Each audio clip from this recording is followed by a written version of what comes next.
Okay, so we have had a little bit of intro to the two different dashboards available to you and how to log in and log out, as well as how to customize your web page or website as it relates to the site title and tagline. So, why don't we now experience our first publishing of a post? So, I'm now in the browser and I haven't actually logged out. So, what I'm going to do is just type in WordPress. And if you notice, by just typing in WordPress, it actually loads me right into the dashboard, and that's because I did not officially sign out. So as a result, the browser keeps me logged in.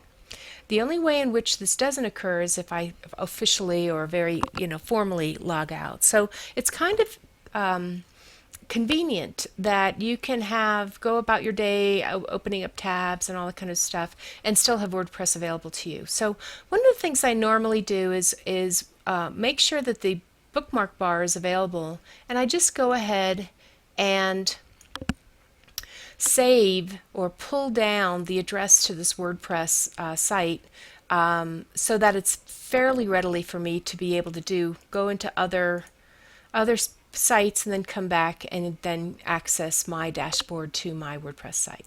Okay, so I'm going to go ahead and click on the My Site button, and I can actually create a post right here. Just click on Add, or I could go into the WP admin and add my post there. Okay, since I'm here, I'm going to go ahead and click on Add New. And what you're going to notice, for those people who've had experience with Microsoft Word and any text editor, you're going to notice there's actually a series of side panels available to you, as well as a main editor panel along with an editing menu bar. At the very top, the first thing you want to do is make sure you title your blog post. So I'm going to say, welcome to my new fancy sock website. Okay? And you can change this at any time, and we'll talk a little bit later about that. But the minute you type in your initial title to your blog post and go ahead and click into this editor, you're going to notice this thing called the permalink.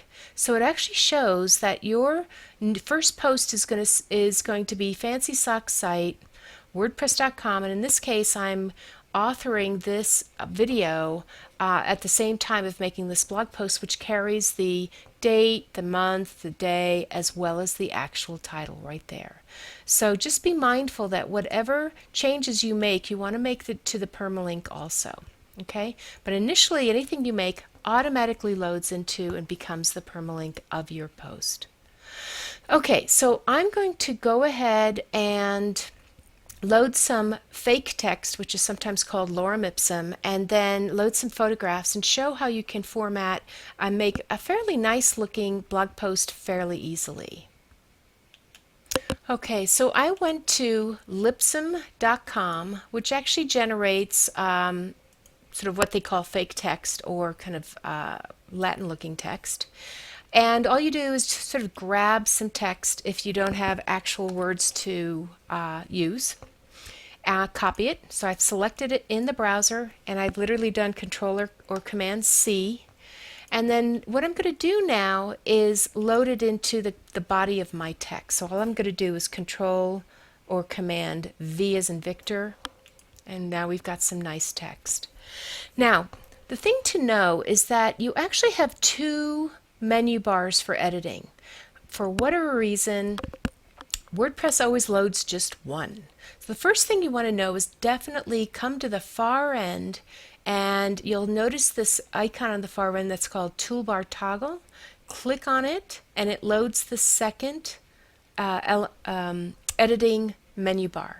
Why this is important is because of this particular feature. Actually, there's a lot of good things going on with the second one, but this feature gives you the capability of declaring and sizing your posts content with any number of levels of headers, so that the layout of your content looks fairly easy to read. So right now, when you paste any kind of words into WordPress, it always comes in as a paragraph, okay?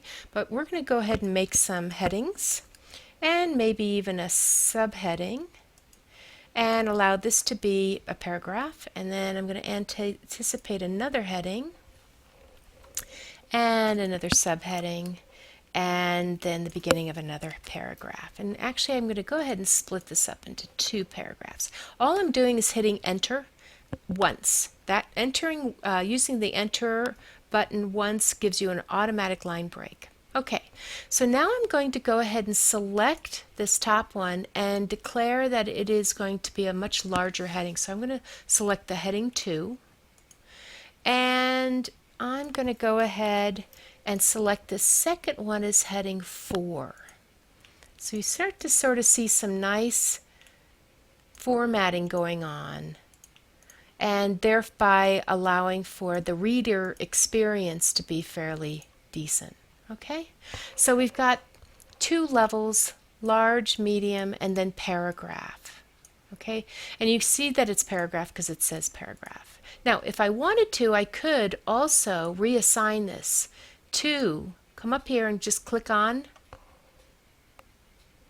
paragraph, and that brings it back down to where it was. But I'm going to go ahead and bring it back to 4. Okay.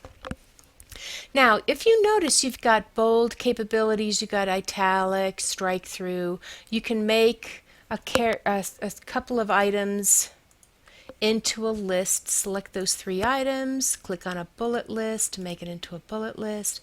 You can make a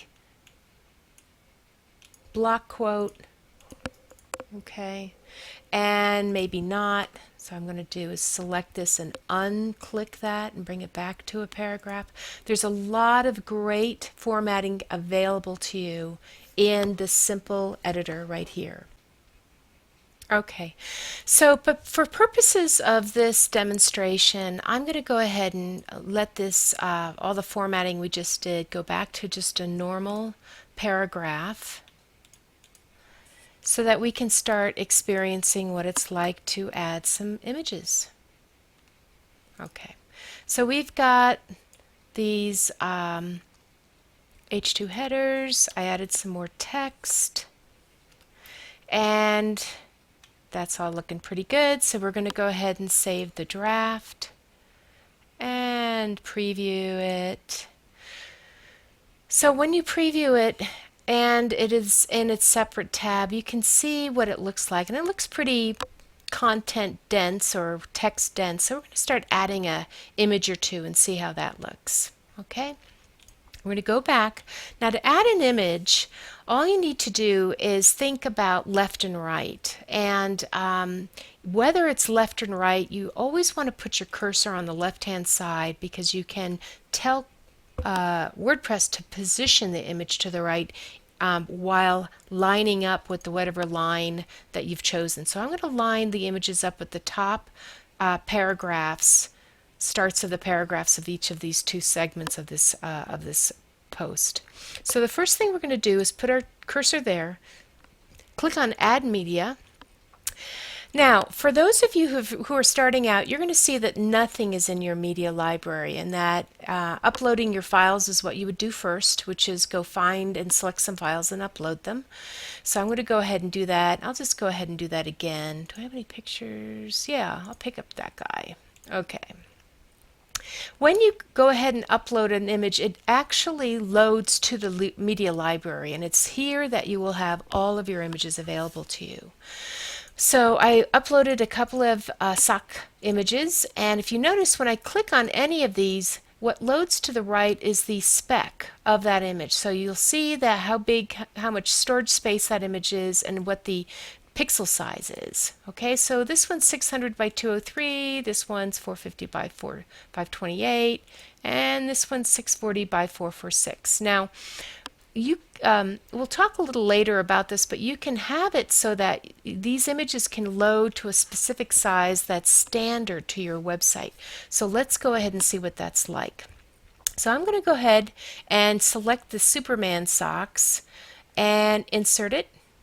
And if you notice, it's inserting pretty much here with a lot of white space and kind of a strange appearance. But what we need to do is tell WordPress to wrap the words around this image. If you notice, when I click on the image, you'll notice this intermediary menu bar.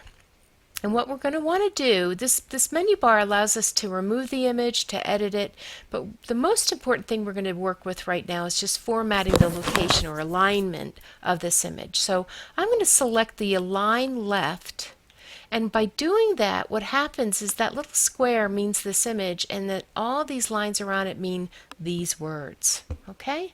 So that's looking pretty good. Now I'm going to come down and put a second image in, a line to the top of its paragraph, but I'm going to position it to the right side. So I'll go ahead and click on Add Media. We'll select another image, insert it, and this time it's on the left, and I can go ahead and in fact do the same as the one above it. Okay, so they're both lining on the left.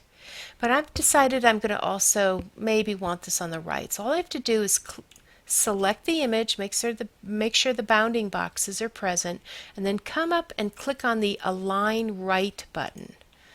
All right, so that's looking pretty good. So we're going to go ahead and save the draft and preview it.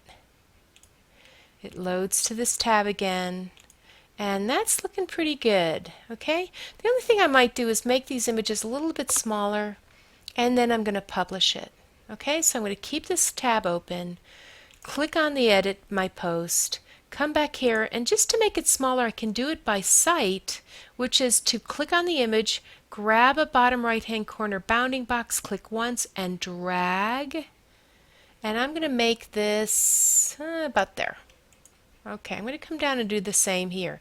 Now it doesn't allow you to click on the left. It kind of says it does. Oh, okay, that's better. Used to not do that. Okay, now we've made them a little smaller. Okay, so we'll go ahead and publish this, or save the draft. Preview it one more time. And for us to now commit, for it to be officially published, I'm going to go ahead, come back to the editor, and now click on this Publish button. Now by doing that, WordPress is going to truly publish it. It usually gives you a nice little congratulatory sidebar, which you can turn off by that little X. But now your website has its very first blog post located right here. Okay, as you continue on, each time you add a blog post, it will occur at the very top, and the most recent one, the one previous to the post you make, will occur below it. Thus the beginning of your blog loop. Okay, so we will continue on discussing additional ways to insert images into your blog post content with other lectures, but for now, this is a very good start.